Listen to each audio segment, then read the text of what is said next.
Okay, so good morning. I think I forgot to mute you guys, which I should. There we are.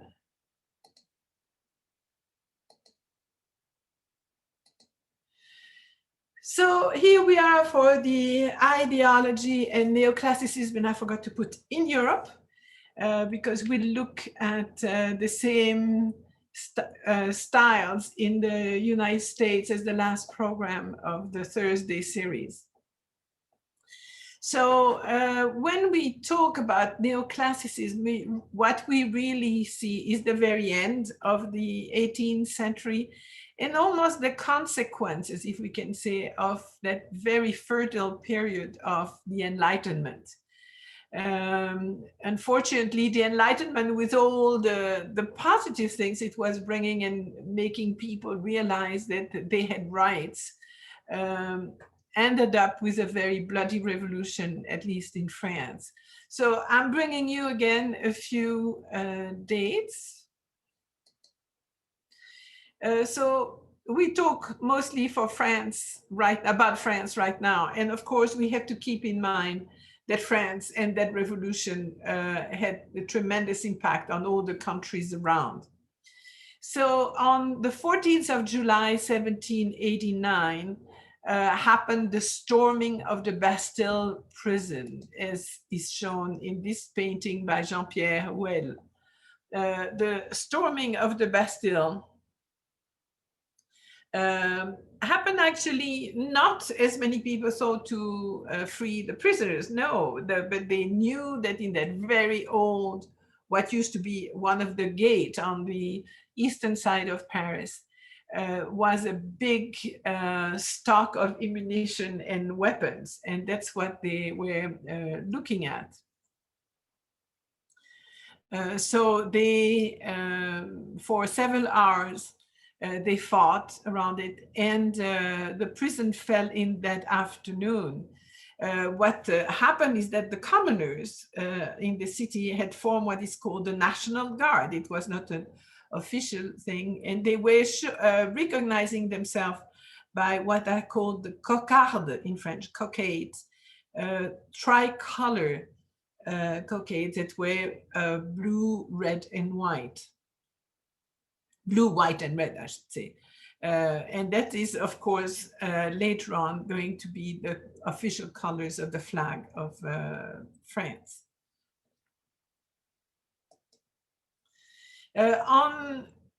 Just a few weeks later, in August 1789, the National Constituent Assembly published the Declaration of the Rights of the Men and of the Citizen. And of course, this was quite something in common, let's say, with the new world, with the young America. This is something that was influenced by one and the other. So quite important document. In 1792, so 3 years later, happened the storming of the Tuileries. And during that time, the Tuileries, which was the palace where the king was at that time, the National Guard and the revolutionary fédérés from Marseille and Brittany came and stormed the Tuileries, which was partly demolished at that time. The king and the royal family took shelter in the Legislative Assembly, which was suspended during that period of time. This was actually the beginning of the end for the monarchy, which was cancelled officially 6 weeks later as one of the first acts of the new National Convention. Oh, sorry, there we are. In 1793, first Louis XVI and then Marie Antoinette and some members of her families are going to unfortunately be beheaded. a few years later, between the 2nd November 1795 and the 10th November 1799 will be a new type of government, which is the directoire. And the directoire was actually made of a series of let's say collective leadership, 5 directors, and they operated following the Committee of Public Safety. These were actually toppled by 1799, when Napoleon, in his coup d'etat on the 18th of Brumaire in Saint-Cloud, did a very bloodless coup and decided to be nominated, he, as usual, nominated himself the first consul. So the directoire was out, and there came the consul, and Napoleon remained from 1799 to 1804, when he became emperor, remained the consul of the French government.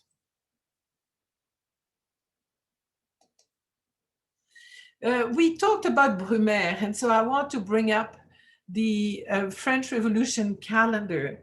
The French Revolution calendar started in, let me see, sorry, from 1793 until 1805. Was used and was really trying to remove all religious and royalist influences from the calendar. So literally the year started in 1793, and then they completely changed the name of the months. As you can see, Vendémiaire from vendange, which is the vine harvest that was starting at the end of September. Then you had Brumaire, coming from mist, brume, that started at the end of October. So nothing to do with the existing calendar. On top of that, it's really interesting. Each day in the Republican calendar was divided into 10 hours, each hour into 100 decimal minutes, and each decimal minute into 100 decimal seconds. So they really tried to apply what they had started to do to the metric system, if you want, even the time, which didn't quite work, of course, because, as you know, you cannot divide the thing the way you want. And so they were left actually with a few days.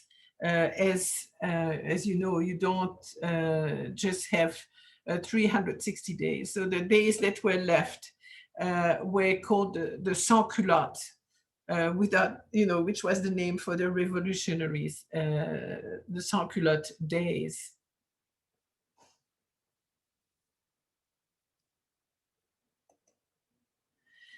And then, of course, let me go back to this. We have, in 1803, Napoleon is putting together a code of law, which is going to be something extremely important, actually. It is a code of law that is still used in many countries in Europe, and was really trying to make it a fairer approach to the law to everybody. In 1804, Napoleon will crown himself emperor. And then, of course, he goes on with an enormous amount of wars, really that ambition to try to make it a big Europe, but would be under his ruling. And this is going to be the problem, because he's going to cause a tremendous amount of death. So the whole of Europe has an alliance against him. And the first time in 1814, he has to abdicate and is replaced temporarily by Louis XVIII, who is a brother of Louis XVI. In 1815, Napoleon will come back. He still had a lot of supporters in France and is defeated then at Waterloo and is finally exiled. This time, not anymore to the island of Elba, but the island of Helena, sorry. Here is a view of that tremendous Battle of Waterloo, where he faced not only the Prussians, but the British too, and some of the Polish people. So a huge battle just outside of the city of Brussels, where there is still actually the grounds are still considered sacred. You can't dig in because you find remains very readily. And so in 1821, at a very young age, he's in his early 50s, Napoleon dies in exile in the Isle of St. Helena. Just an idea so that you see what is circled in red is all the territories that were part of the empire in 1812. So you can see Napoleon had already invaded an enormous amount of countries in Europe. And really failed once he tried to go on with Russia. But this is quite remarkable. And whereas, of course, Napoleon is very criticized for many things, he also did some very positive things, like the school system, a whole question in administration. He improved tremendously the way people were registered. So from his time on, there is a much better way of looking into the past, if you want. Here is the timeline for the artist that we're going to look at. In red is Mengs, who is German, and we'll see his role in the development of Neoclassicism. Then in blue, we find different French artists, Jean-Marie Vien, who is going to be the teacher of Jacques-Louis David, but he was a pretty good teacher. He had a large following. Jacques-Louis David, of course, the most important French neoclassical painter who really defined the revolution at the time. He was very much in accordance with the revolution. And you can see with many of his paintings that he's using some of the themes that have to do with that period. I'm bringing women, there's more than one actually, but Marie-Guillemine Benoit, we'll see a couple of her works. François Gerhard is another painter, and we'll see once we go down with Gerhard, Gros, and Ingres, they're one step in neoclassicism, but they will finish their career more towards romanticism, which will be a reaction to the kind of overly intellectual side of neoclassicism. Ingres, also a great artist. In Switzerland, but did most of her career in England, is Angelika Kaufmann. And then we go into sculpture, and the two main names are Udon, the French sculptor who came to the US and had to became really the definition of neoclassical sculpture, also with a step in realism. And then Antonio Canova, his equivalent in Italy. So let's talk about why neoclassicism. The Rococo that we saw in the second part of, let's say, the two-thirds of the 18th century was, as you know, rather light, frivolous, very courtly, very cute, but not in any way moralizing. And a lot of the critiques from the philosopher of the Enlightenment was that rather empty works of art that the Rococo defined, or even if they were very pretty to the eyes. And so there's that kind of fatigue that happens. And when something like these archaeological rediscoveries of Pompeii and Herculaneum happen, and not in Rome, it's in the Roman the Roman territory, if you want, there is suddenly that idea that, okay, not only the art was extraordinary, but also you have that rediscoveries of all the values of the time. And they think Republic, of course, which was only the first part of Rome, but they also go back with the idea of Greece and the democracy and so on. So we have in parallel all that ideology that comes back, that is, of course, defined within the art that they see, because that's all it's left. So they decide really, and we'll see Mangs will be very instrumental, and other artists, that the artwork and the architecture should mirror and carry the same set of standards as the idealized work of the Greeks and the Romans. And there is also a return to the study of science, history, mathematics, and anatomical correctness, replacing the Rococo, as we talked about, vanity culture and court painting. A really good example of painting that describes all these incredible series of works of art is mid 18th century work by Giovanni Paolo Panini, who is that Italian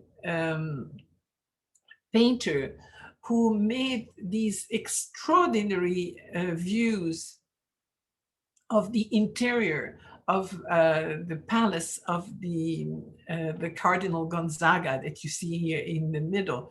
Because this is very grandiloquent, you know, it's just overwhelming. It is definitely far bigger than it would ever be. The scale is not correct. This would be absolutely gigantic if you were looking at it in real. But it also is a marvelous display of the different monuments that were making and had made the power of Rome, including the Pantheon, and you have the various arch of triumphal arch, Titus and others. Again, another view of the Pantheon from the outside. The very known sculpture, the Laocoon, that had been discovered in the surroundings of Rome in 1504. You have the Dying Gold, that is an Hellenistic sculpture. You have the Hercules, and a whole series of works that are really making, giving us that idea of the glory of classical times. There is another artist that also defines what's the beauty of the classical art. It's Giovanni Battista Piranesi, who we saw at length, and this is one of his superb etchings of the Pantheon seen outside, but also showing that at that time in Rome, these beautiful buildings were let go. You can see how nature is taking over, and a lot of the building was at that time needed some good care. So how is neoclassicism going to be defined? As we mentioned, self-conscious revival of Greco-Roman culture. And this is really represented by a very sober simplicity. They go back to the Greek ideal of idealization, that you shouldn't be emotional, because when you become emotional, you grimace. And the idea that the face has to remain really beautiful. So if you want to express an emotion, it's going to be through the arm, just like at the theater. So you have a clarity, austerity, and precision idea, and we'll see. Often the paintings are on very large scale, and they show order and symmetry, as we had seen early on in the Renaissance. The color scheme is going to be very different to the Baroque and to the later Rococo. The colors become much cooler. They're not as saturated as what we saw before. The shapes often rectilinears with hard-edged contour. So the line takes over the color. There's, you know, that moment where there is that fight. Is the design more important, or is it the color more important? And so at that time, everything is rather defined, very much defined in contour. and the color comes as a second. There is a great importance of reason and intellect over the sentiment. It is idealized following the Greek canon of proportion. Now, one individual in particular is very responsible for spreading all these ideas. And this is Johann Joachim Winckelmann, who is considered as the prophet and founding hero of modern archaeology. He was born in the Brandenburg region in 1717 and moved. He really came from a very modest family. He was a hard scholar. I mean, he was studying all the time. And so finally, because he was introduced into important families in Germany, or what was the German states at the time, he was sent by one of these families to Rome in 1755 and did for one of the cardinals the description of the antique statues of the Cortile of the Belvedere.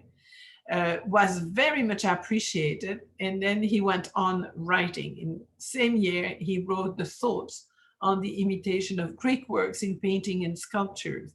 And of course, this is what had happened in Rome. Don't forget that when Rome became the powerhouse of Europe, it's still, people in Rome love the Greek works. Cicero was known to have a tremendous collection of Greek statues in his villa that they would order in Greece and that would be transported to Italy. So the Romans started copying some of these works, and you can see how the Roman copies can be recognized because they couldn't support the weight of the, the marble.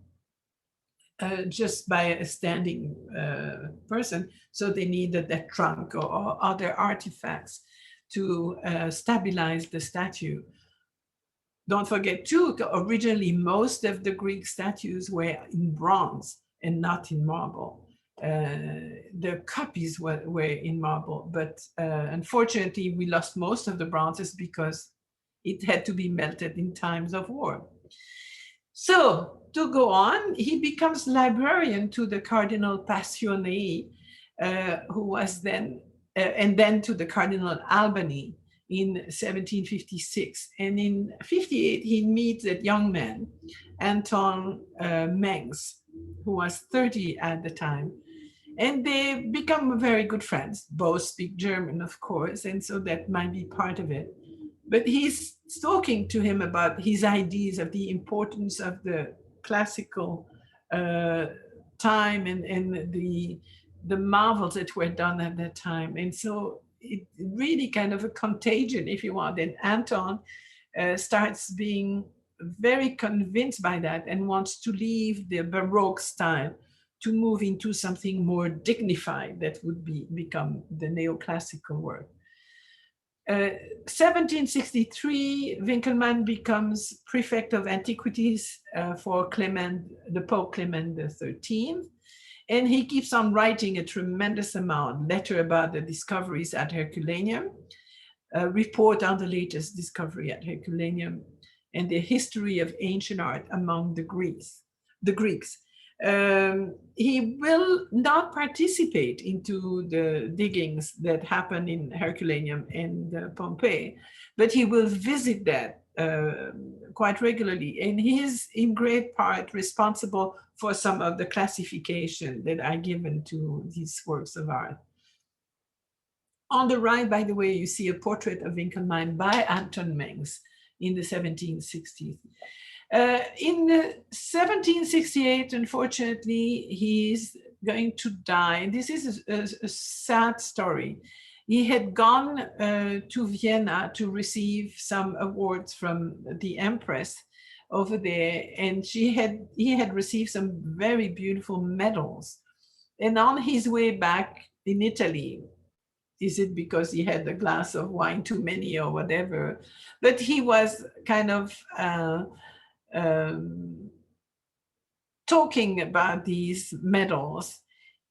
And one man who apparently was going to share his room thought that they were of value, and he killed him.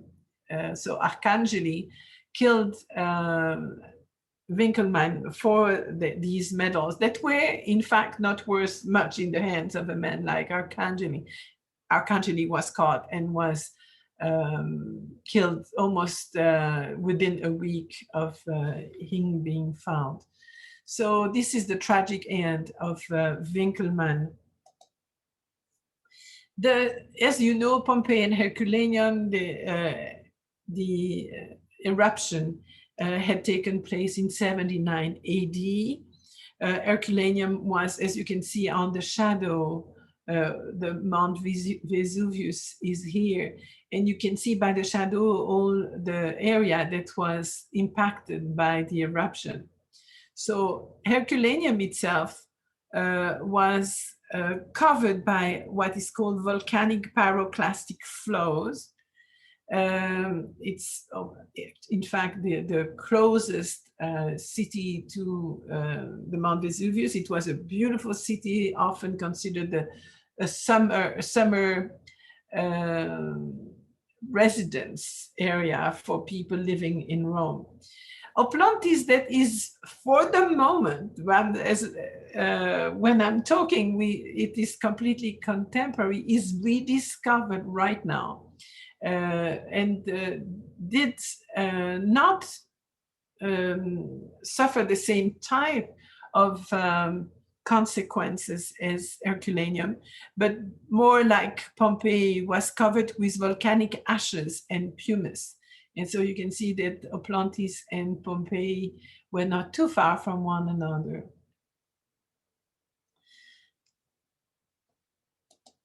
In fact, it's really interesting that after the eruption, very quickly, both Pompeii and Herculaneum were forgotten, and Oplontis even for a longer period of time.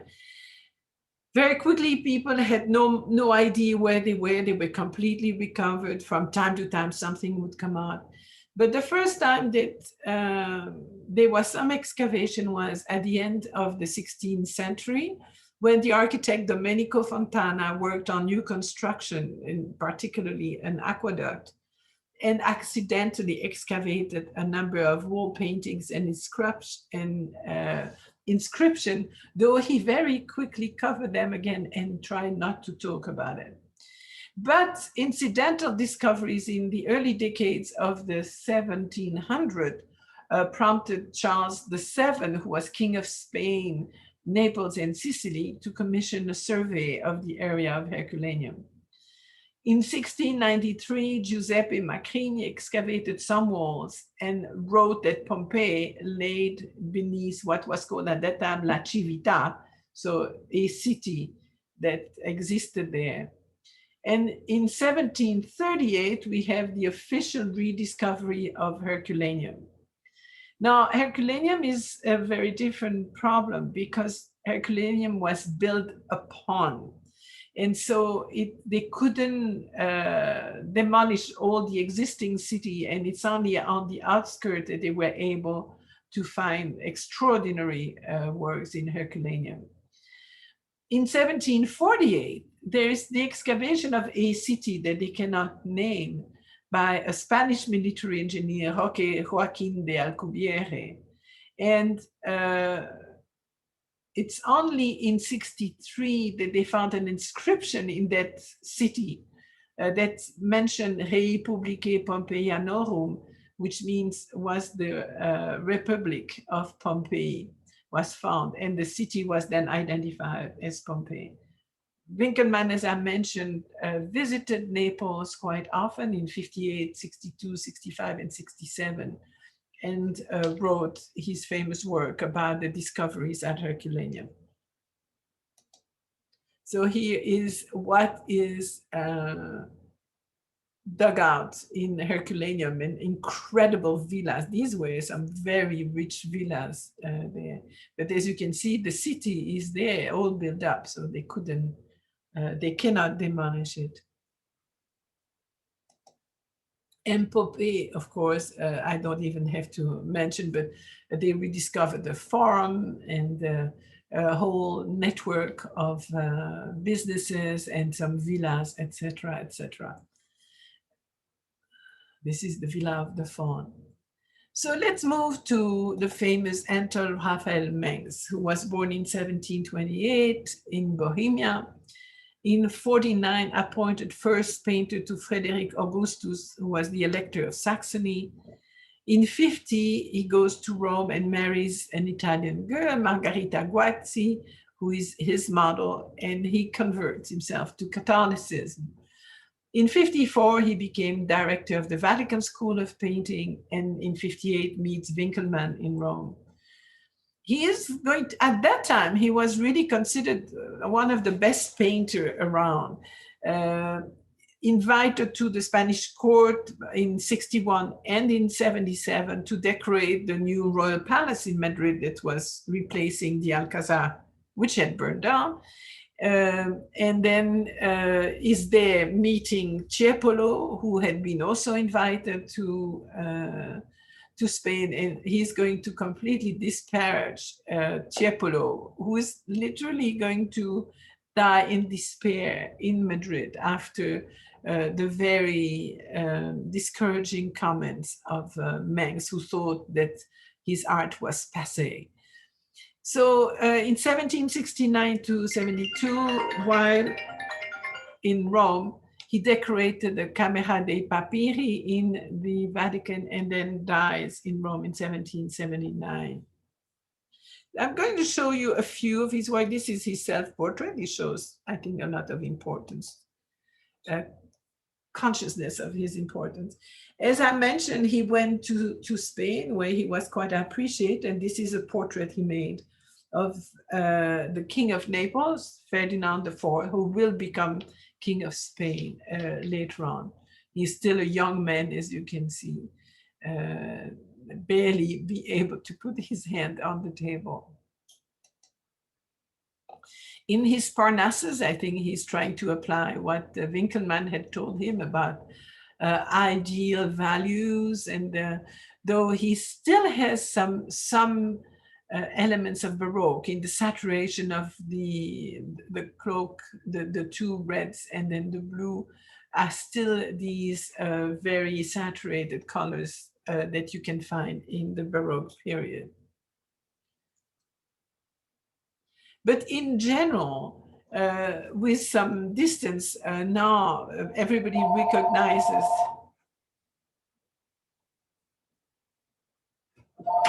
I'm sorry.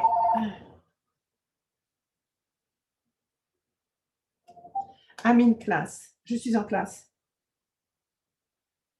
Allô? Je donne classe pour le moment.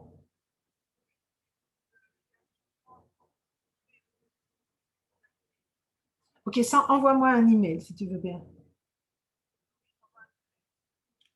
Okay, désolé. Sorry.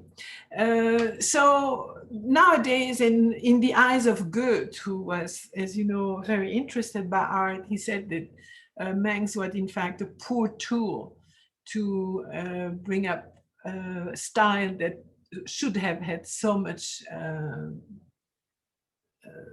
force and strength and motivation.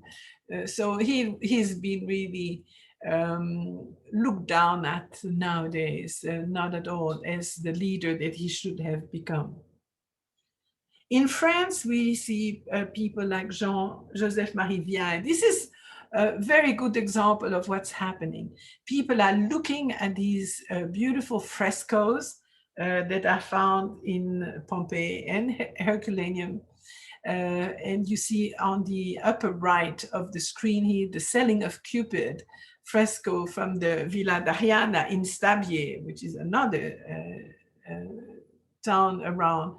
And this is full of symbolism. You see, in fact, two women sitting there, and you have a merchant there bringing out of a little cage a little cherub, and she holds him by the wings. When you look at this, you say, oh, isn't that absolutely delightful? And it's very quickly going to take on, there must be some engraving going around, being printed and spread around Europe. And you can see that in this painting by an Italian painter, we have a similar image of the selling of Cupid. In fact, when you look at this, what it is the idea of prostitution. It's selling love. So you have to look beyond the image. Jean-Marie Vien is a very lovely painter of that period, the end of the 18th century. And this is his interpretation. As you can see, he's inspired by an engraving. That's why you have a mirror image of the fresco. So he's inspired by an engraving, pretty much the same setting of having a merchant with this time a basket with little cherubs, who comes to these two women and is selling. And in French, it's la marchande d'amour, so the merchant of love. The whole way of painting has become much more classical. All the faces, as you can see, are idealized. The posture are very restrained. Definitely the line has gained over the color. Joseph-Marie Vien is going to produce many more paintings than that one, but I thought this was an interesting direct example of the inspiration coming from Pompeii and the surroundings. Joseph-Marie Vien is important because he's going to have a huge following. He has about 60 students, including Jacques-Louis David. And he is going to try, he's based in Montmartre in Paris, and he's going to encourage his students to paint directly from the life model and to study Renaissance artists, though he is not going to follow that suggestion always the same way. But let's go and look at the main neoclassical artist in France. And we're talking about Jacques-Louis David, who was born in Paris from a well-to-do family in 1748. He will become an apprentice to Boucher in 1768, and then goes to the Royal Academy with Joseph-Marie Vien. In 1774, he wins the Prix de Rome after 3 failed trials, and finally goes to Rome with Vien. He's introduced to Mengs and to the theoretical writing on the ancient sculptures of Winkelmann. He will have a chance to tour the newly excavated ruins of Pompeii in 1779, and then in 1780 returns to Paris. He will marry in 82 Marguerite Charlotte and will have 4 children. He will go back to Rome in 1784, and it is then that he will paint his famous Oath of the Horatii, and we'll see that in a minute. It is absolutely clear that in 1792, he supports the revolution and votes actually for the execution of the king, causing his wife, who was a royalist, to divorce him. Multiple times he will be arrested and placed in prison because you have to understand, they were conflicting camps in the revolution. So not everybody agreed with what's happening. And as he was supporting one side of the revolutionaries, when the other one were in power, then you were running the risk of being imprisoned. Finally, when Napoleon in 1815 loses in Waterloo and the king comes back, Louis the 18th, he has to exile himself to avoid being imprisoned. And so he first wanted to go to Rome, but Rome didn't want him. And he chooses to go to Brussels, Belgium, and he will live there until 1825 when he dies. He leaves his studio, which was a very successful studio, in the hands of Gros, who we'll see later on. In Brussels, he's going to find all kinds of people that were of the same side as he was. and had to exile himself to Brussels. So he's not lonely there. He recreates a studio, and actually some of his former students, Belgian students who had come to Paris, were by that time working in Brussels. And this is going to be part of his circle. On the 29th of December 1825, he will be struck by a carriage, unfortunately, and this is going to cause his death in Brussels, and he's actually buried in the Brussels cemetery. An early work of his is The Death of Seneca, and is very much, you can see, he hasn't been in touch with Manx yet, and this is still a very Baroque work. A lot of movement, a lot of crowd that distracts us from what's happening in the middle, where you have Seneca bleeding to death with his foot in that ball, who is tragically separated from his wife, who is fainting in the hands of her friends. Very early work for Jacques-Louis David, and very different to what it's going to be, the works that are going to be so successful by his hand. And this is the Oath of the Horatii. And in this piece, he absolutely responds to the Enlightenment, and particularly to Rousseau, to the social contract, the idea that you have a responsibility towards your country. And in this example, you can see the triplets here, the three Horatii young men, who are swearing in front of their father that they will fight to their death against the Qurayshites, who were their enemies. And it's very interesting because you have, of course, the colonnade behind them with these arcades that give you that very symmetrical, very rhythmic side, very typical of the classical art. And where you have the very strong and very stable people in the middle, and on the left, you have the very emotional side on the other side. And why is that? Is because one of the wives of one of the Horatii is a Qurayshia. So she comes from that enemy tribe on the other side. So she knows that either she's going to lose her husband or her family is going to die. So there's no happy end. The other one, there is actually Horatia. She's a sister of his, but she is engaged to one of the Qurayshi. And so again, the same thing, there is no happy end. And actually, the only survival at the end of the battle of the Horatii will come back and kill her because he considered that she's a traitor, and she is sorry about the death of her promised husband. So this is really a lot of great feelings, if you want, but extraordinarily represented by David. And this is really the whole idea of the revolution, that sense of responsibility towards your country, that you have to fight to the end.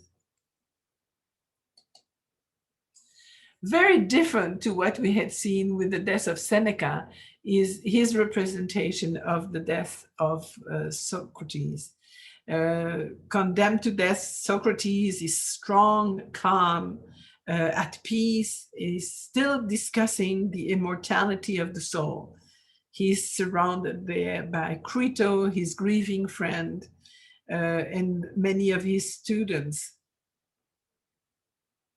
And in fact, with his hand towards the top, he's thanking the god of health, Asclepius, for the hemlock brew, which is it's given to him by the servant, that he is going to drink and die from. So this is again the whole idea that he could have been exiled, he could have avoided his death, but he thinks that his attitude towards his city, because it's Athens, is more important and a better example than if he had left.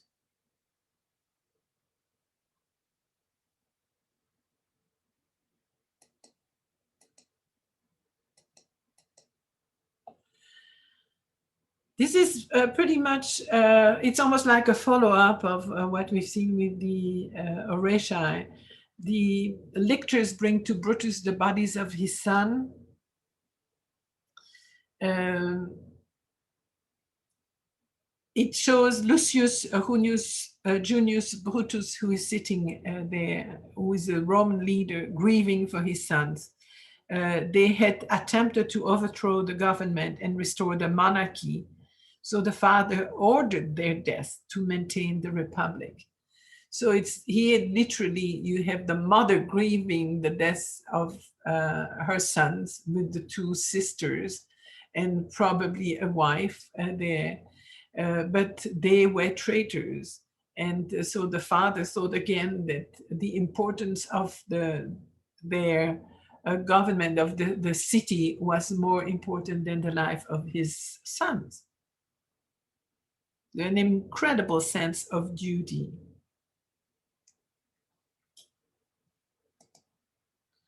He also made some contemporary works, showing here, for example, the Serment du Jeu de Paume, which was part of, in 1789, when they decide of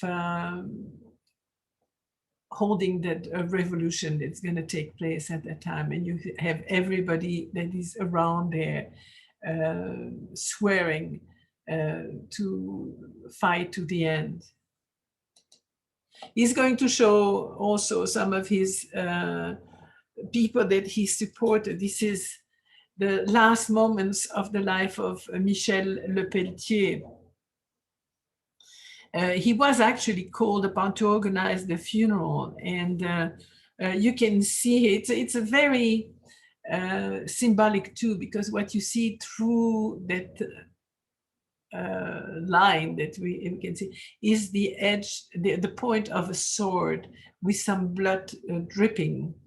The painting itself has disappeared and has been probably burned. And so it's only through the copy by Anatole des Vosges that we can see it. We see the wound that caused his death. And we have that hero in the eyes of Jacques-Louis David that is dying. The painting was destroyed by Lepelletier's royalist daughter. So his daughter, the subject here, was royalist and didn't want to keep that work. The sword pierces a piece of paper, and this is where we cannot really see, where it is written, "I vote the death of the tyrant." And of course, that's the king. And so he was assassinated later. Another figure of the revolution that was assassinated is Marat. Marat, who was one of the leaders of the revolution, got fooled by a young woman who was sacrificing herself, Charlotte Corday. She had hidden a knife in her clothing and so had gained entrance to Marat's house. On the pretense of presenting him a list of people who should be executed as enemies of France. Marat thanked her and said that they would be guillotined the week after. And upon these words, Charlotte Corday immediately stabbed him. She was guillotined shortly thereafter. And we can see here the letter that she has just given him.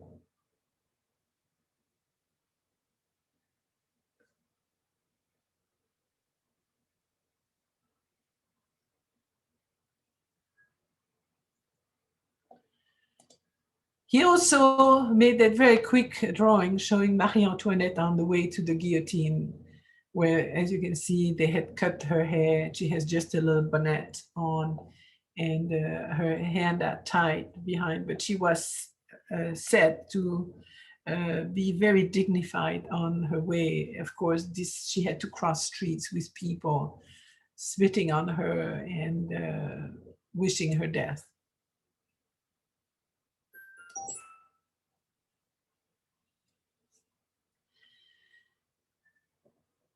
The wonderful painting he did, again, this is a very classical theme, is the intervention of the Sabine women, who are enforcing peace by running between the combatants. And this is actually the aftermath of the rape of the Sabines, when, to ensure the population growth of the city, Romulus and his Romans abducted some women from neighboring tribes that were the Sabines.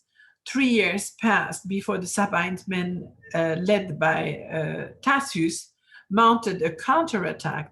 At that time, the Sabine women who had stayed with their forced spouse in Rome had, of course, many children, and that's what we see at the front. Decide they don't want more death because they would lose their children, they would lose the spouse that maybe they finally found acceptable. And so they really go in between and take the risk of being killed to show that they should stop any battle. And so we see again that very classical stance, nudity as it would have been the case at that time. But again, that idealism of the representation. And it's full of symbolism to what's happening in France, where you have these opposite camps that are actually looking for a same end, but that were fighting so much between them.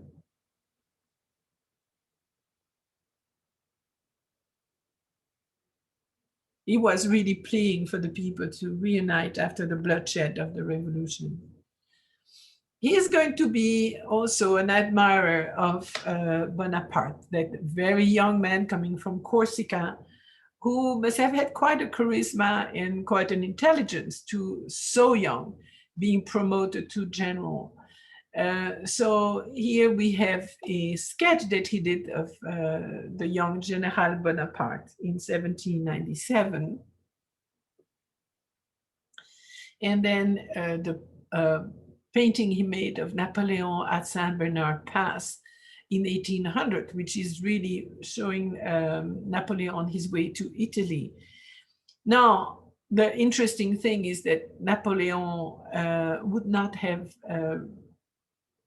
taken a horse to go through that, and he was on a mule because horses were not good riders through these very difficult passes. So it's really interesting again, it's that embellishment of the hero.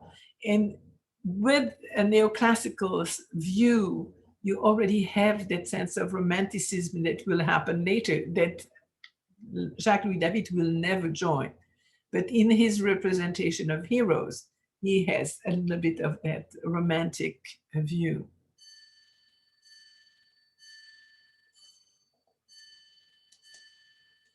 And the famous huge painting of the consecration of the Emperor Napoleon I and coronation of the Empress Josephine, when they literally covered entirely the choir of Notre Dame to make it less Gothic and more to the taste of the time.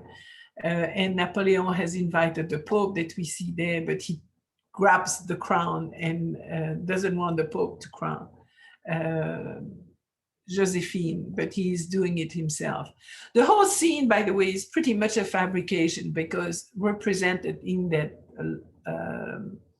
box there is supposedly his mother Laetitia, Unfortunately, because they had fought the night before, Laetitia decided not to be present at the time of the coronation.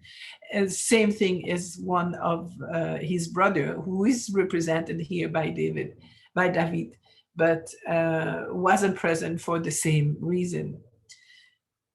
The whole scene is again quite a document because it shows many of the officials that were present for that very important ceremony.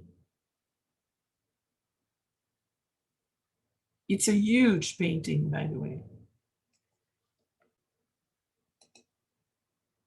Other of his works, this is again very, the mythological work, Mars disarmed by Venus and the three graces in the back. This has, of course, an appeal for a patron who wanted some nudes, legitimate nudes in his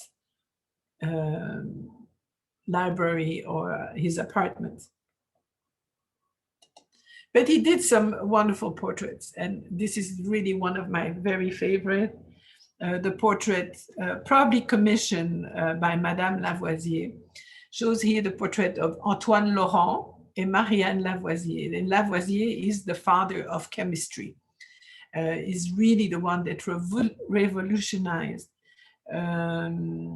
chemistry. He was an eminent physicist and chemist, was a very wealthy tax farmer, but also was a member of the liberal intellectual elite that advocated moderate reforms.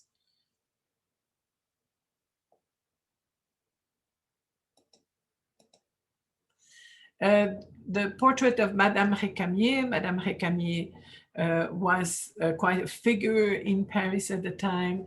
She held salons that were very popular. She was a very pretty woman, was married at the age of 15 to Jacques Rose Recamier, who was a banker about 30 years her senior. But she was very clear about it. I'm not in love. He said, I'm not in love with her, but I feel for her a genuine and tender attachment, which convinces me that this interesting creature will be a partner who will ensure the happiness of my whole life, and judging by my own desire to ensure her happiness, of which I can see she's absolutely convinced, I have no doubt that the benefit will be reciprocal. And he goes on and on. So there was a mutual respect between them. She will open salons and bring in her salon all the big intellects of the time, composer, artists, philosophers, and others. And you can see her in the typical dress, classicizing dress of the time. The hairdo is also trying to mimic what some of the Roman people wear. And then you have the furniture, which also is inspired by the classical period. Even the lamp here is very similar to what you can find in Pompeii.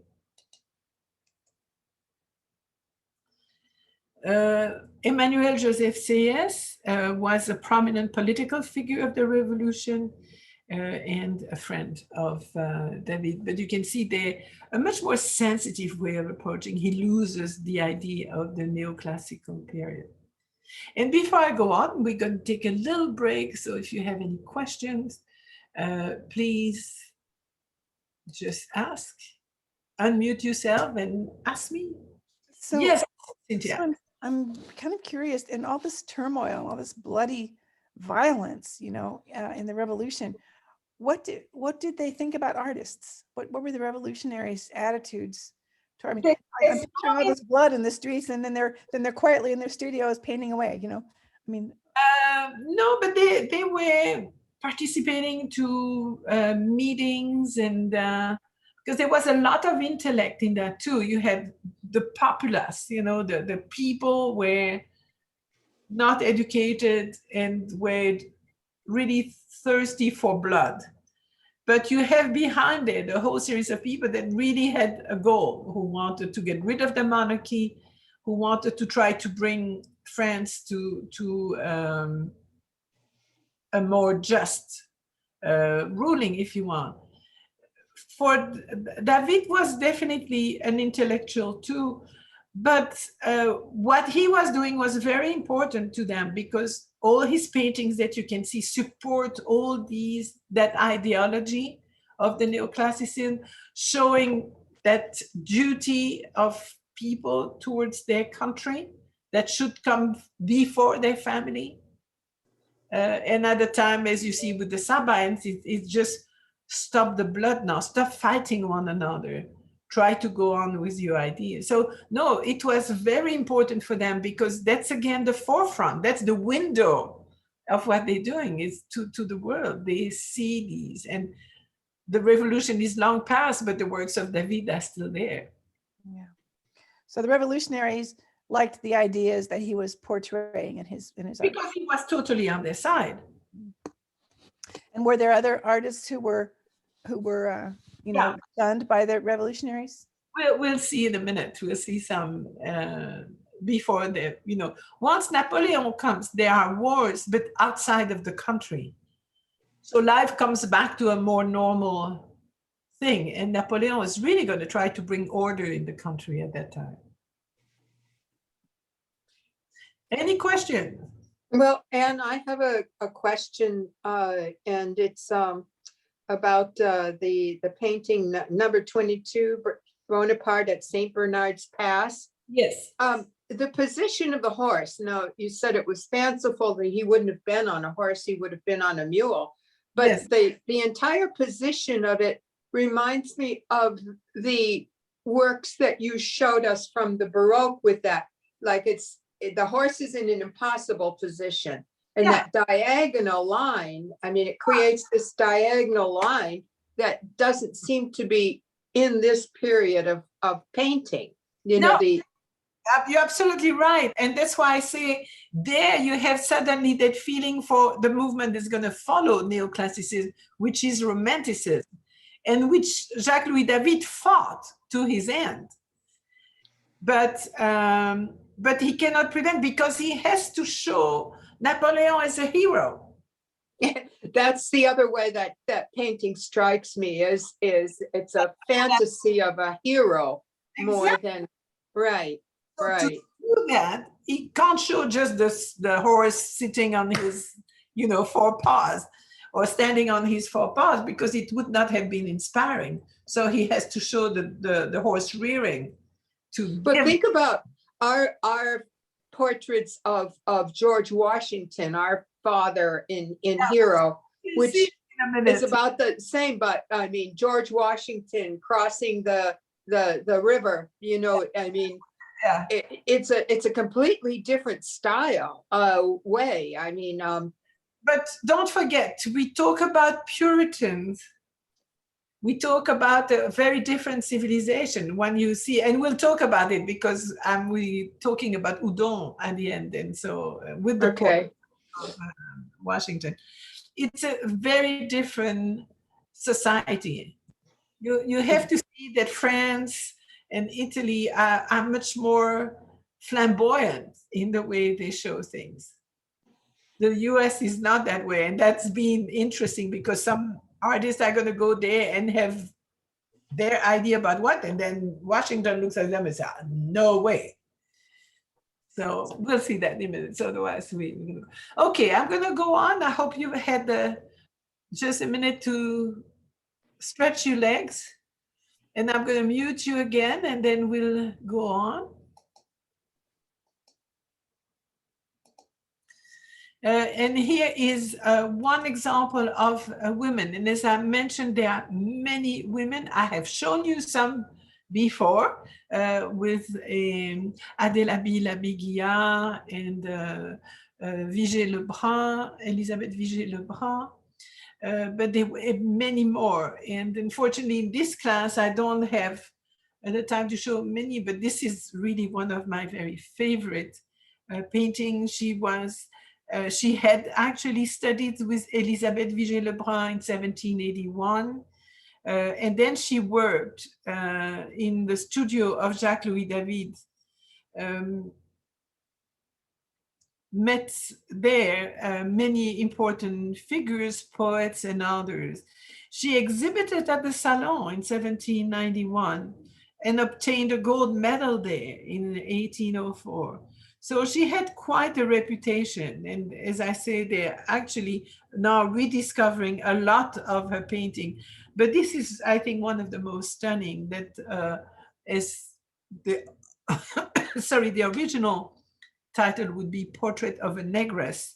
I softened it to be a little more politically correct in saying from portrait d'une femme noire, of a black woman.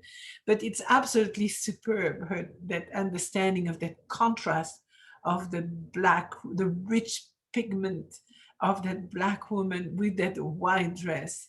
And her rather proud statue is just wonderful. She did portraits of many important figures. This is the sister of Napoleon, Elisa Bonaparte, who became the Duchess of Lucca, in that painting made in 1805, and shows the sister in all her regalia, but the very typical empire fashion that is originally inspired from Rome and Greece. As you can see, for a woman that didn't have openings to the same teaching as male painters, she's doing superbly well, and again has quite a nice career at that time.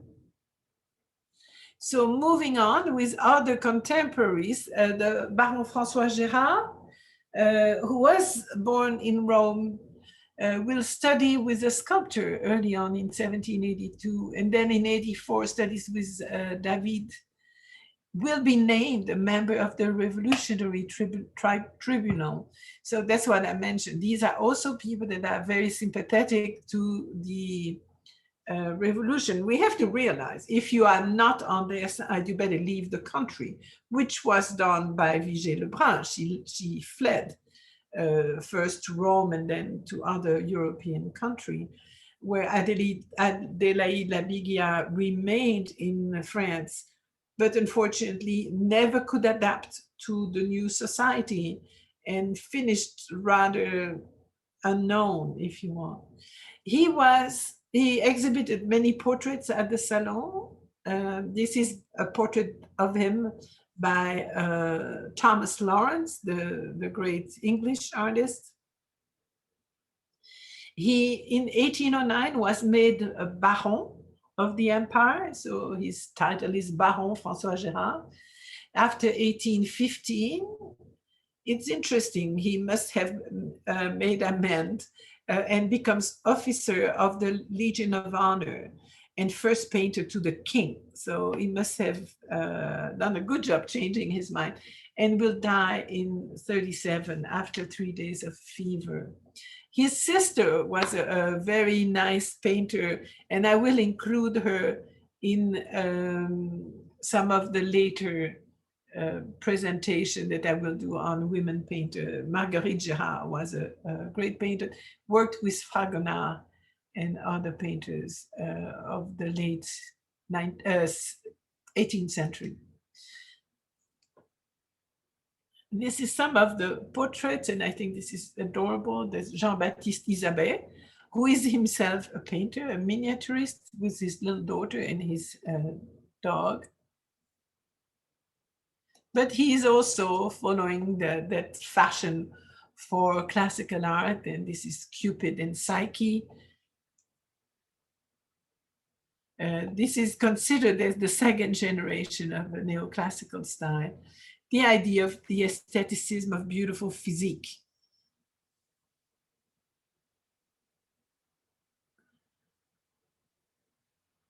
And the intention was to take physical beauty, line, composition, color, and the delicacy of the handling of the flesh to perfection. This is going to lead to academism and really lose any of its power.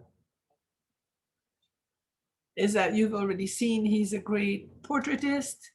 You see on the right, Gerhard's Madame Recamier, and I compare it with the one we just saw of Jacques-Louis David of Madame Recamier. So similar furniture that you can see, it's all inspired by classical furniture, and a very pretty woman showing a shoulder, which was a little more osé, more daring than David was showing. Very simple, very pretty woman. Portrait of Josephine, the first wife of Napoleon. And on the right, the portrait of Madame Mère, Laetitia, who was a figure of terribilità in the household of Napoleon. She had a lot to say, including the famous word "pourvu que ça dure," which meant people were complimenting her on the success of Napoleon. And she very wisely said, "I hope it's going to last." And she was right. Column always present. Here in this case, you have even the representation of some ancestors in the fashion of the Romans. Corinne at Cape Miseno. So this is, in this case, a commission that he received by Madame de Staël, who was another important woman who had salons in Paris at that time. Corinne was the heroine of Madame de Staël's novel of the same name. And this version depicts Corinne at the moment after she relates the story of the famous Cape Miseno in the Bay of Naples. As you can see it in the background with the Vesuvius. And it's a moment of great nostalgia and sadness. The poetess is dressed as a muse à l'antique and sit next to a ruined column. So again, we have here a mixture of neoclassicism, but the feeling is edging at romanticism already. Larger painting, this is the Battle of Austerlitz, one of the great battles of Napoleon. That don't forget that history painting was still the most important that that a painter could paint and should really bring him fame. And so this is one that he tried,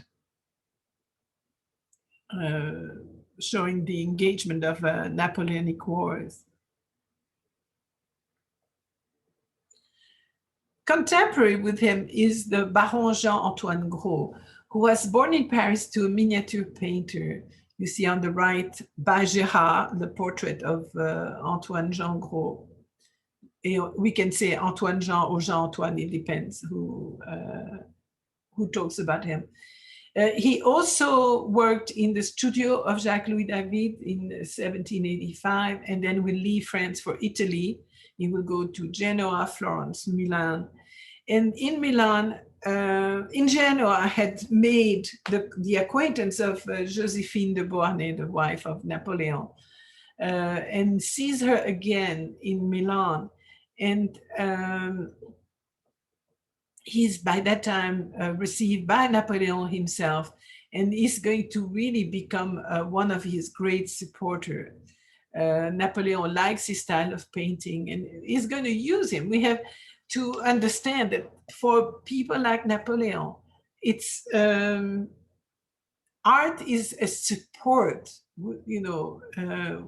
the way they display their deeds, their battles, or their heroic views. So art is a support, and it's really important for them. We see that again and again in the Renaissance and later. In 1797, Napoleon nominates him on the commission charged to select the spoil, which should enrich the Louvre. He comes back to Paris in 1799. He's named Baron by Napoleon in 1808. But as David as David leaves Paris in 1815, he gives his own class to Jean-Antoine Gros, who is going to take over his workshop and keep it until the death of David. And unfortunately, in 1835, and this really is an interesting fact, he's found drowned on the shores of the Seine, and from a paper placed in his hat, it became known as tired of life and betrayed by last faculties which rendered it bearable, he had resolved to end it. And in fact, what happens, he is, again, that person who is straddling over that hinge, if you want, between the neoclassicism and the romanticism. His heart is in romanticism. David prevents him to go there, says you have to stay a neoclassical artist. But his natural instinct was for Gros to go into romanticism. And because of his loyalty towards David, he is really suffering from it, and he will commit suicide. He is known, though, as the leading figure in the development of romanticism. As we'll see, the colors and drama of his work will influence the leading romantic painters, Géricault and Delacroix.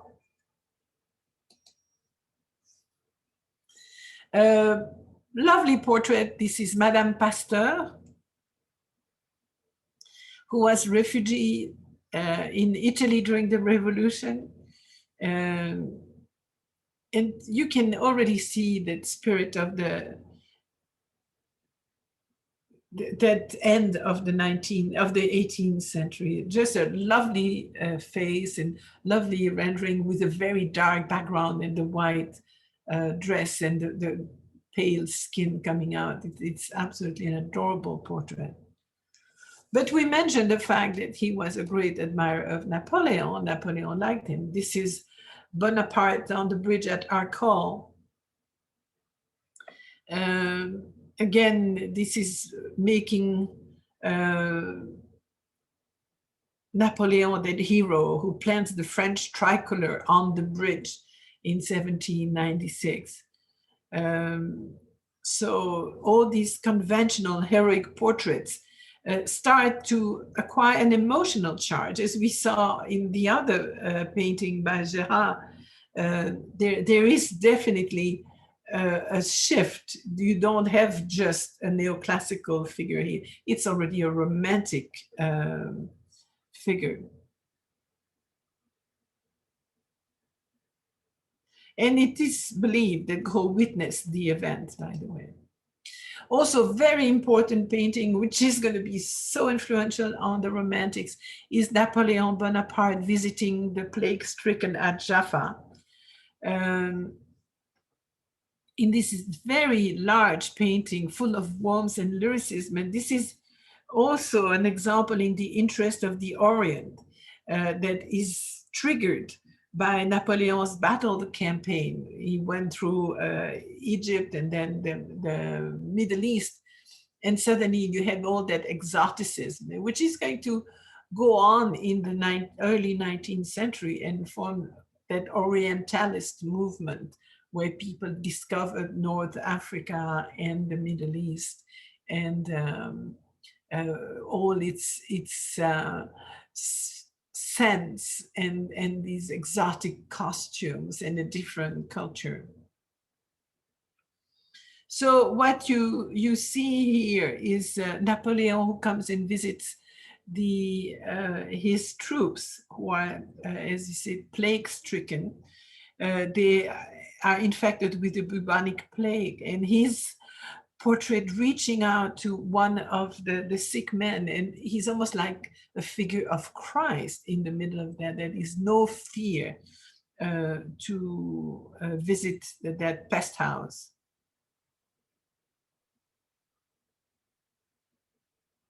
Though when you think about the reality, as his army was prepared to withdraw from Syria, he ordered the poisoning of about 50 of his plague-infected men.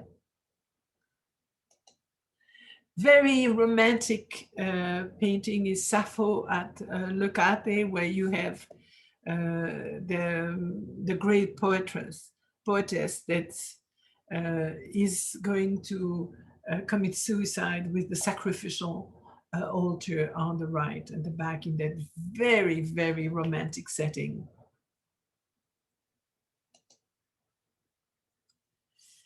Napoleon Bonaparte on the battlefield of Eylau. So in Poland, this is where the Russian army was defeated by the French during the Fourth Coalition.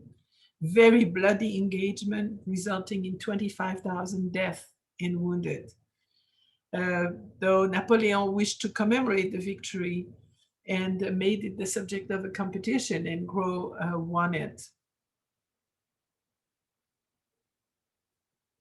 So you see Napoleon was worshipped by his troops. We have to realize that he was really loved by his soldiers, but in that very tragic environment. So one of the last figures is Jean-Auguste Dominique Ingres. Shows again, he's another of David's student. He arrived in Paris in 1796, was a fellow student of Gros, won the Prix de Rome in 1801. But because of the economic condition of France at that time, he couldn't go to Rome until 1807. But in the meantime, he produced some of these portraits. So really interesting to see the portrait of Napoleon, first consul. And this is painted in 1804 when Napoleon becomes emperor, but you see him as the first consul in still a beautiful red velvet outfit.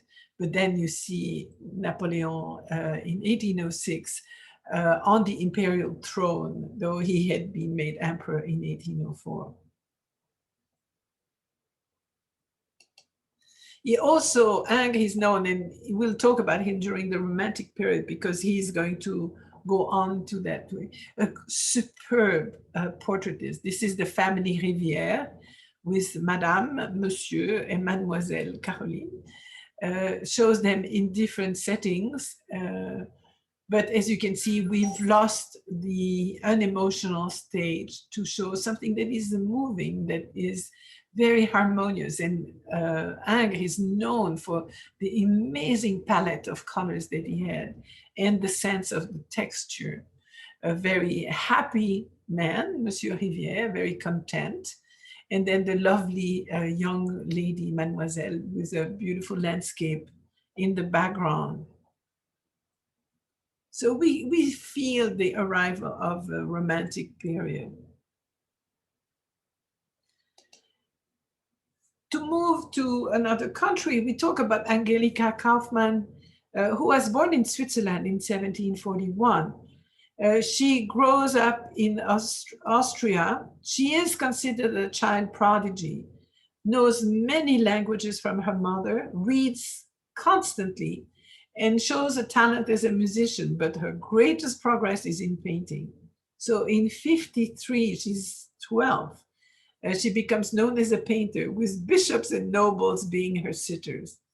In 54, her father takes her to Milan and other trips, and then she will become a member of the Accademia di Belle Arti di Firenze in 62.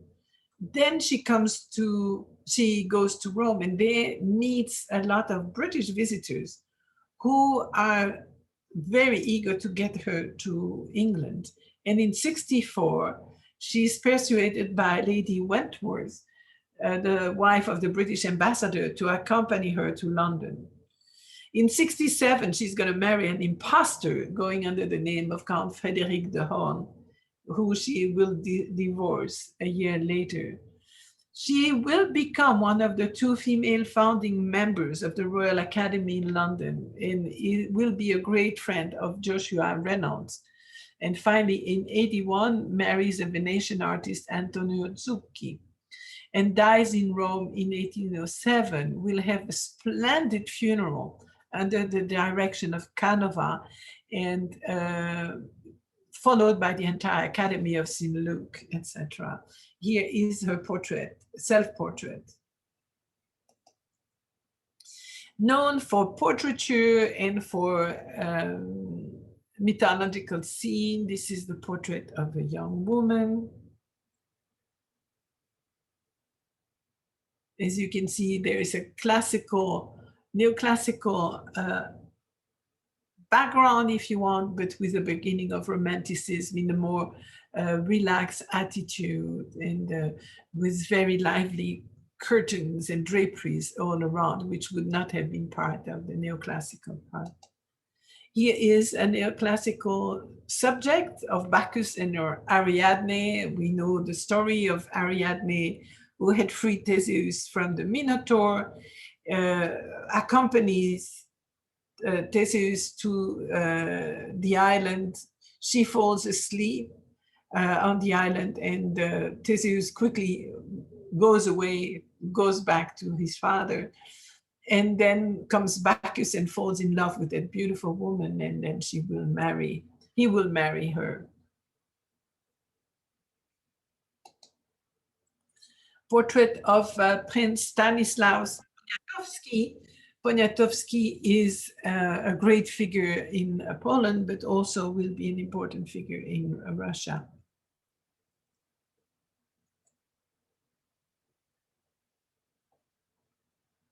He's the nephew of the last king of Poland. Portrait of Goethe, one of the most beautiful portraits of the great writer. She will befriend him shortly after her second marriage.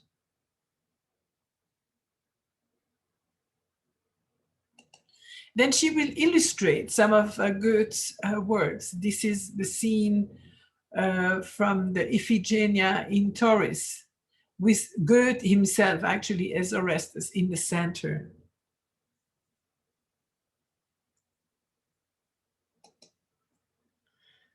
And here another of the neoclassical themes, with Venus induces Helen to fall in love with Paris. And there we go back into the very neoclassical style. In England too, we found some neoclassical artists. This is James Barrie with King Lear mourns Cordelia's death. He was born in 1741 and first went to Dublin, where he produced several works, visited Paris, then Rome, and then is chosen as a member of the Royal Academy of Art in London and becomes professor in 1782. He's also the maker, and again, when you see this, this is already very romantic and in a sense, an antecedent to Blake, who we'll see next semester. He did a lot of aquatint. This is the Thames, or the Triumph of Navigation, where the Thames is represented by God. Moving quickly to sculpture, and here we have an incredible figure of Jean-Antoine Udon, who was born in Versailles in 1741, entered the Académie Royale of Painting and Sculpture in 52, studied at the École Royale of des Élèves Protégés, so the students that were protected, if you want. He won the Prix de Rome, but went to Rome, wasn't really influenced by ancient and Renaissance art in Rome. Returned to Paris in 71 and became member of the Academy of Painting and Sculpture, became professor in 78, joined the Masonic Lodge of the Nine Sisters in 78, and this is where he met Benjamin Franklin and John Paul Jones. He was invited to America in 1785, crossed the Atlantic, was invited by Benjamin Franklin. He was made Chevalier de la Légion d'honneur in 1804 and died in Paris in 1828. He is incredible and very prolific artist. And this is just for giving you an idea of the way his studio would have looked, where you see many of his great artworks, Rousseau and other of the busts that he did in the famous Voltaire. He's there with making the portrait, the bust portrait of that man on the side, who is joined by his entire family, including a girl who is interested in some of the drawings that are in the binder. And we find a whole array of sculptures. I love these two. These are early works of the Brognard children, Louise on the left and Alexander on the right. They were the children of the architect Alexandre Théodore Brognard. And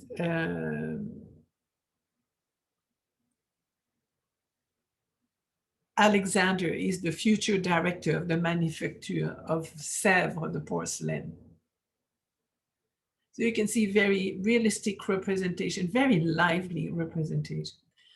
One interesting sculpture that he did was the muscle man, or l'écorché, the flayed man, if you want to translate in that way. And this, he made two different ones of a man that without the skin and showing the musculature, that he decided should be offered to every single academy in France. And it was the case. They made plaster cast and it was sent to all the academy in France. And it became really something that any artist of renown should have in his studio, because it was giving you a sense of how the muscles function. And so you cover the muscles with skin and then with clothes, if it's the Renaissance way. And to prove you, this is a painting by the Impressionist Gustave Caillebotte. And he has the l'écorché in his studio there on that cupboard.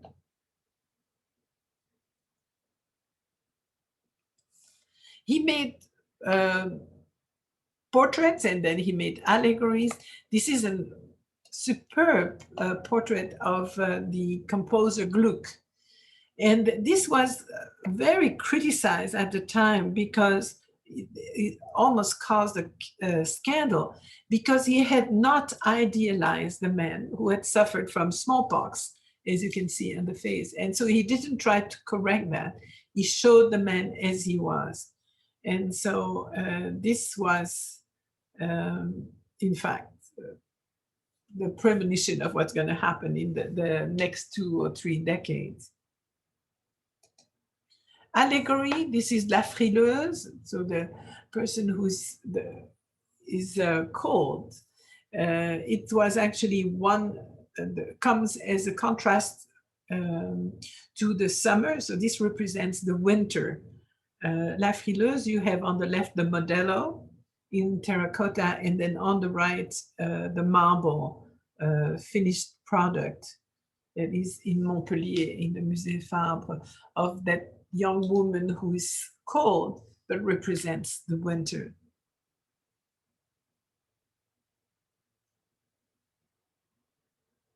It was actually even made of bronze.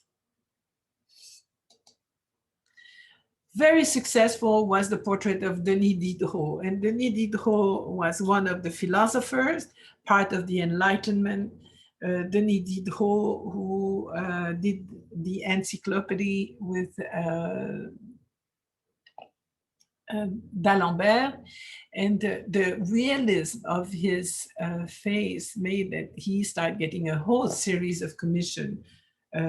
Everybody wanted Udon to do it, and so particularly people that were so famous at the time as the philosophers. We have Jean-Jacques Rousseau on the left, and you can see also the death cast of Jean-Jacques Rousseau. So at his death, Udon was asked to take the cast, the plaster cast of his remains. And then on the right, Jean Lohan d'Alembert, who was the other encyclopedist with Diderot, all very responsible for the change in atmosphere and the criticism of the church as well as of the regime.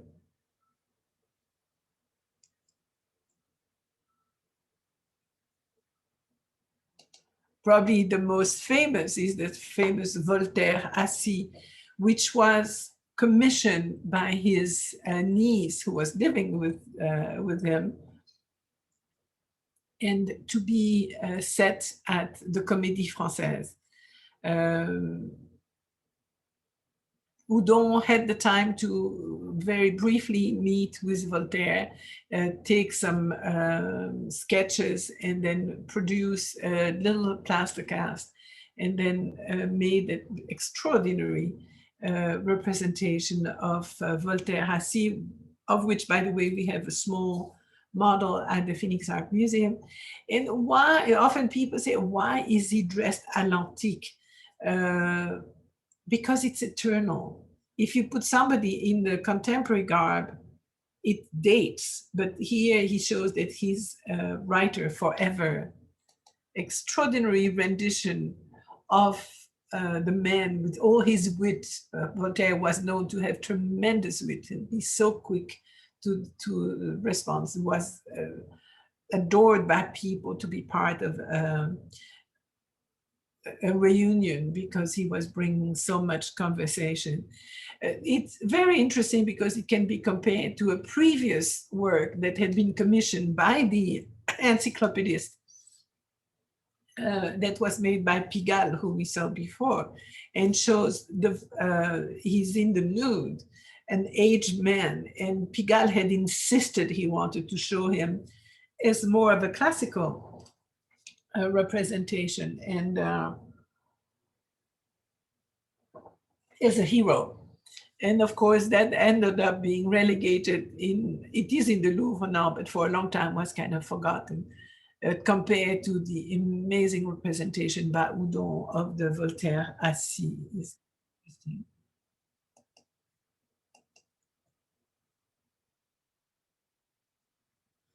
He went, as we said, to the US and had met prior to that Benjamin Franklin, who he represented with a beautiful marble bust.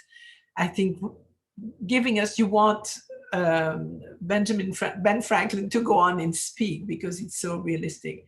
And very interesting compared to the bust of Thomas Jefferson. I think you can read the personalities so truly through Udon's work.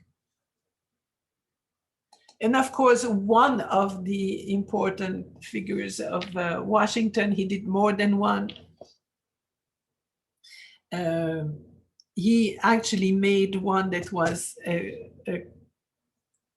classical representation that Washington didn't like at all, but then he made this one that was closer to the contemporary views of Washington.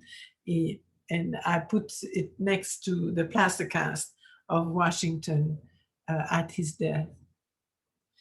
In Italy, we have a wonderful artist too, Antonio Canova, who was born to a stonecutter in 1757, was scared by his grandfather, who was a stonemason and a sculptor.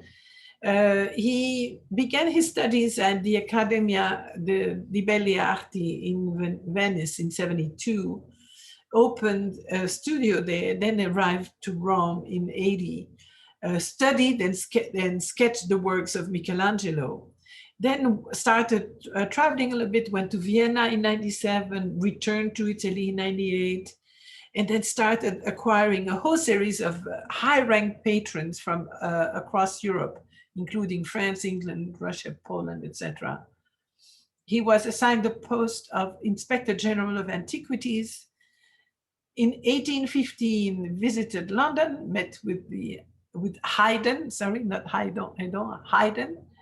It advised that the Elgin marbles be acquired by the British Museum. I assume he didn't go to Greece after that. Returned to Rome in 1816 and traveled to Venice and died there at the age of 64. He is known for, again, a lot of very neoclassical figures. This is the story of Orpheus and Eurydice, where, sorry, this is in the way, the two statues that are shown next to one another in the Museo Correr in Venice show, of course, the story where Eurydice dies. She's in hell, and Orpheus is so struck by the death of his beloved that he begs the gods to be able to bring her back, and they finally accept, but he has to go down. He can never look at her, and he has to precede her on the way out of hell. And of course, at the last minute when they go out, he cannot keep himself from looking at her. He drops his harp, turns around, and at that time she's taken back to hell.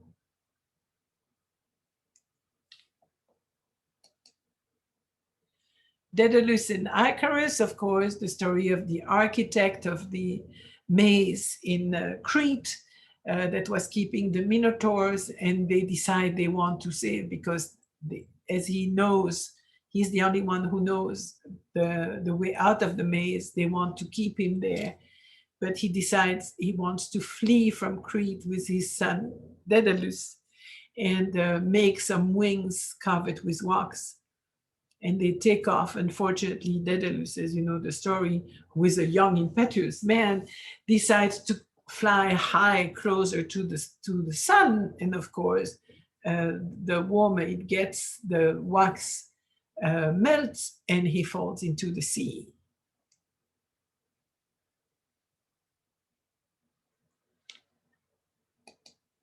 Oh, sorry. Theseus and the Minotaur, so it's part of the same story. You can see Theseus has found his way, thanks to Ariadne, has found his way to the Minotaur that he kills before leaving back to Athens.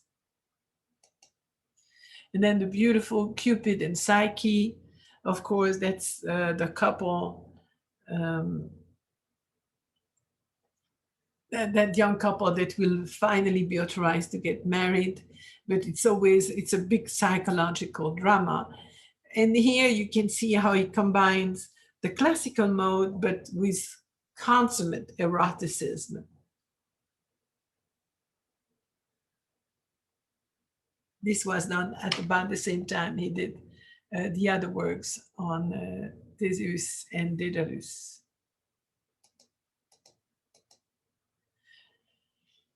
Classical representation of Napoleon as Mars, the peacemaker, that was commissioned in 1803 and finished in 1806. He had traveled to Paris and was going to make a statue of the first consul, but this Napoleon wanted to be shown in the uniform of a French general, but Canova wanted to make him that eternal hero. And so he shows the ruler as the Greek god of war.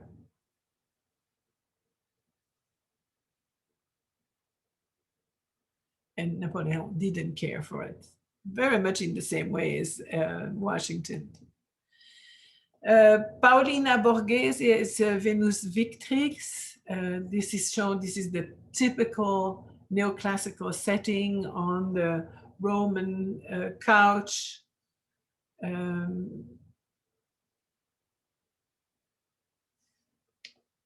She was an extremely beautiful woman, and of course she's shown here in a very simple and erotic manner, but a very classicizing representation, as well as these three graces. And this was the epitome of classicism, the three graces, inspired also by some frescoes from Pompeii.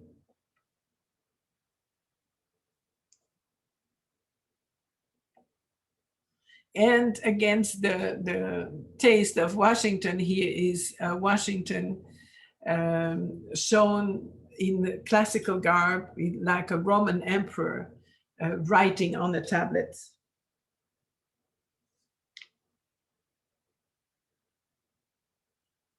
But Canova was very stubborn, so he only wanted his ways. Two more artists of that period that just touch is John Flaxman, who had studied at the Royal Academy School. He was a long-time friend with Blake, who we'll see next semester. This is the Flaxman Gallery with all the low relief that he created, as well as the sculpture here showing a figure bludgeoning a snake.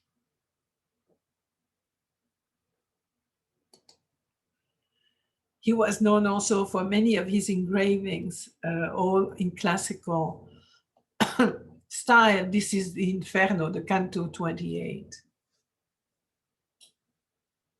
And then finally, the Danish sculptor Bertel Torvaldsen, born in 1770 and died in 1844, who was an extraordinary artist, is very known in Denmark, went all around Europe and did many things in England and Poland. This is Hebe, so one of the goddesses, daughter of Zeus and Hera. She's the goddess of youth and spring, and she offers the cup of immortality at the table of the gods. He did the statue of Byron, that is at the Trinity College in Cambridge, showing the wonderful young hero writer trying to look for inspiration. And then Nicolaus Copernicus, who is in marble that is in Warsaw.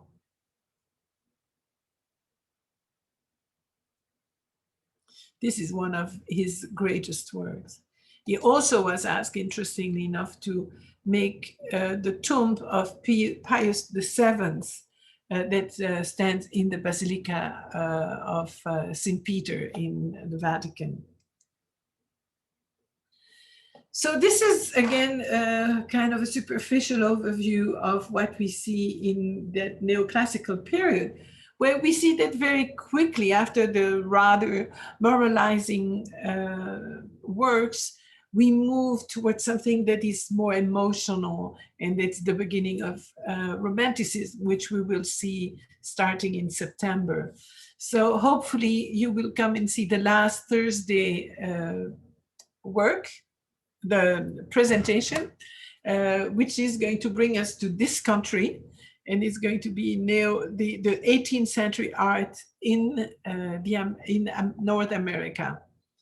So at this time, I invite you, if you still have some ideas, to unmute and discuss or ask questions. And Yes. last year, I was in that Wellington Museum and came upon this Napoleon is Mars statue, and it just felt so out of place because it's in a small little round room at the bottom of a staircase, and there's nothing else like it. And it just struck me like, how did this get here? Who commissioned this, and why did it end up here? It did tell the story that it was commissioned for Napoleon, but he didn't like it. But I guess Wellington then purchased it for his home. It was just kind of an amazing, to walk down the stairs and go, what in the world is this in this private home? So I had no idea who the sculptor was, but it's an interesting story to me. Yes, and you see, this was the idea. The sculptor wanted to remain in the style of the time, and so you wanted to make that eternal hero. But Napoleon was a rather pragmatic man, and though he loved to be shown as a hero, he wanted to be shown as himself, Wow. the new guy. And that's the identical story with Washington, who really didn't care for being shown as a classical hero. He had very much the sense of the time. Well, this is a period of art that I've never understood, although I've seen it in the museums.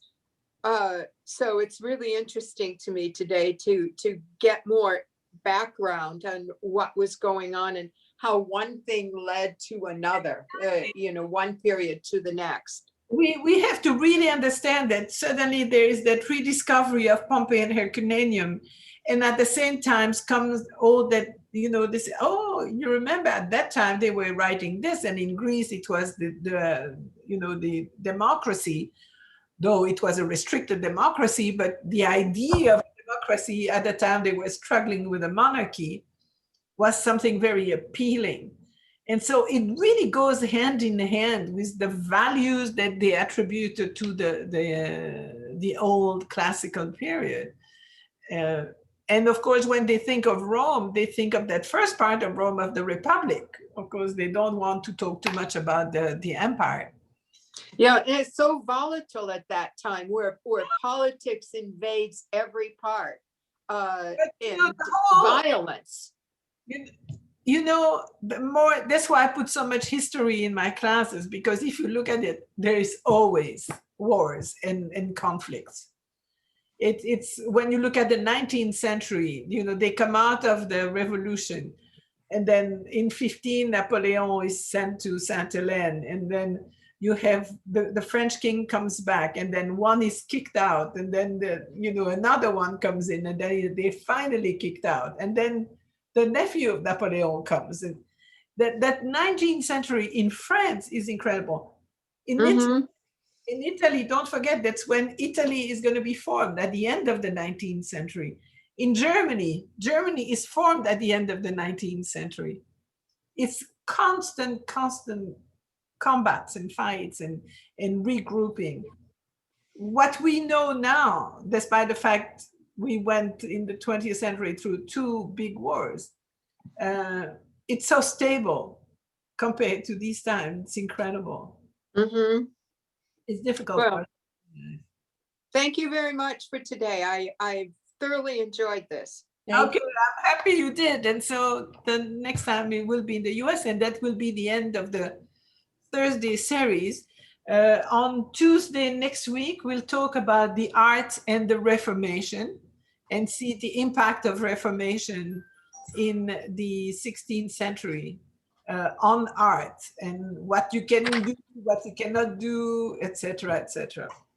Okay, so have a great week. Enjoy. The weather is beautiful, and see you then. Okay. Thank you. Bye-bye. Thank you. Bye. Bye-bye.